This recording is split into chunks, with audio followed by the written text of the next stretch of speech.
السلام علیکم ورحمۃ اللہ وبرکاتہ۔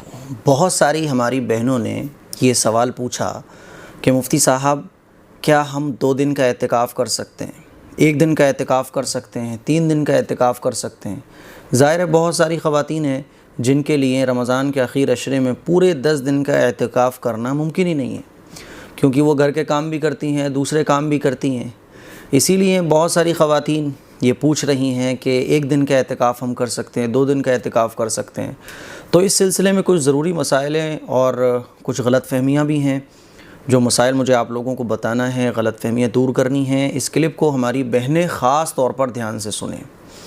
اور ایک ضروری بات یہ ہے کہ A M Qasmi welfare society کی طرف سے ضرورت مندوں کے لیے ایک عید پیکج تیار کیا جا رہا ہے، جو انشاءاللہ عید سے پہلے لوگوں تک پہنچایا جائے گا، تقسیم کیا جائے گا، ضرورت مندوں تک، معذورین تک گھر گھر پہنچایا جائے گا انشاءاللہ۔ اور یہ کوشش ہے کہ لاک ڈاؤن میں کوئی بھوکا نہ سوئے۔ انشاءاللہ بھوکوں کے لیے کھانے کا انتظام اور ضرورت مندوں کے لیے ضرورت کا انتظام، یہ سارا سیٹ اپ انشاءاللہ ہماری سوسائٹی اور سارے کام ہماری سوسائٹی کر رہی ہے۔ آپ حضرات اگر اس میں شرکت کرنا چاہتے ہیں تو شرکت کر سکتے ہیں، اور جتنا ہو سکے اپنی حیثیت کے مطابق جتنا ہو سکے تعاون کر سکتے ہیں۔ پہلا مسئلہ یہ سمجھیں آپ کہ اعتکاف کی 3 قسمیں ہوتی ہیں۔ نمبر 1 اعتکاف واجب۔ اعتکاف واجب یہ ہوتا ہے کہ آپ نے یہ نیت کی کہ اے اللہ اگر میرا یہ کام ہو جائے گا، آپ نے نظر مانی کہ میرا یہ کام ہو جائے گا تو میں اتنے دن کا اعتکاف کروں گی یا کروں گا، ٹھیک ہے؟ تو نظر کا جو اعتکاف ہوتا ہے وہ واجب ہوتا ہے۔ دوسرا اعتکاف مسنون ہوتا ہے۔ رمضان کے آخر عشرے کا اعتکاف 20واں روزہ کمپلیٹ کرنے کے بعد افطار شروع ہونے سے پہلے افطار کا ٹائم اعتکاف میں ہم بیٹھ جاتے ہیں اور عید کا چاند دیکھ کر پھر ہم اعتکاف سے اٹھتے ہیں۔ یہ اعتکاف مسنون ہے۔ اور تیسرا اعتکاف ہوتا ہے اعتکاف نفل۔ اور نفلی جو اعتکاف ہے وہ آپ 2 دن کا بھی کر سکتی ہیں، 4 گھنٹے کا بھی کر سکتی ہیں، 1 دن کا بھی کر سکتی ہیں۔ تو نفلی اعتکاف آپ جتنے وقت کا چاہیں اتنے وقت کا کر سکتی ہیں، ٹھیک ہے نا؟ تو ہماری وہ بہنیں جو اعتکاف کرنا چاہتی ہیں 2 دن کا، 1 دن کا، 4 دن کا، 4 گھنٹے کا، 2 گھنٹے کا، تو جتنا ٹائم آپ اعتکاف کی نیت سے اعتکاف میں بیٹھنا چاہتی ہیں، جتنا بھی ٹائم، تو اتنے ٹائم کی نیت کر کے آپ اعتکاف میں بیٹھ سکتی ہیں، ٹھیک ہے نا؟ کیسے بیٹھنا ہے؟ یہی طریقہ ہے سیم۔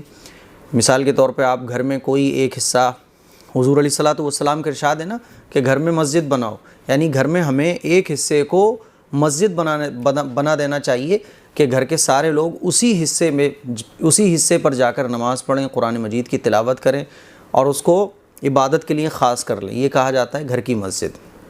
تو اور اگر گھر کی مسجد نہیں ہے تو کوئی مسئلہ نہیں ہے، کوئی بھی ایک جگہ آپ اعتکاف کے لیے خاص کر لیں کہ مجھے آج 1 دن اس جگہ اعتکاف کرنا ہے، اور پھر اس جگہ آپ 1 دن کا اعتکاف کر سکتی ہیں، نو پرابلم۔ اعتکاف کا ثواب، نفلی اعتکاف کا ثواب آپ کو انشاءاللہ مل جائے گا۔ اچھا، ایک غلط فہمی ہے جو میں آپ لوگوں کی دور کر دینا چاہتا ہوں۔ ابھی تقریباً 4-6 دن پہلے میرے پاس ایک کال آیا اور انہوں نے مجھ سے پوچھا کہ مفتی صاحب وہ اصل میں بات یہ ہے کہ ہماری بہن جو ہے نا وہ اعتکاف میں بیٹھ رہی ہیں اور وہ اکیلے کمرے میں بیٹھ رہی ہیں، تو گھر والوں نے بہت سمجھایا ہوا ہے کہ آپ اکیلے کمرے میں مت بیٹھو اعتکاف میں، سب کے ساتھ بیٹھ جاؤ، لیکن وہ کہہ رہی ہیں کہ نہیں ہم تو سب کے ساتھ نہیں بیٹھیں گے، اکیلے بیٹھیں گے اعتکاف میں۔ تو کیا یہ ضروری ہے کہ اعتکاف میں جو خاتون بیٹھ رہی ہے اس کے لیے الگ تنہا جگہ ہونا چاہیے جس میں کوئی نہیں جا سکتا ہے؟ میں نے بولا بھائی ایسا نہیں ہے، آپ سب کے ساتھ جس کمرے میں رہتی ہیں اسی کمرے میں ایک جگہ خاص کر لیں، بس اس جگہ اعتکاف میں بیٹھ جائیں۔ نہ کسی سے پردہ ہوتا ہے، نہ کسی سے یہ ہے کہ آپ بولنا چالنا سب بند کر دیں۔ یہ ساری چیزیں اعتکاف میں ایسا نہیں ہے کہ یہ منع ہو جائیں۔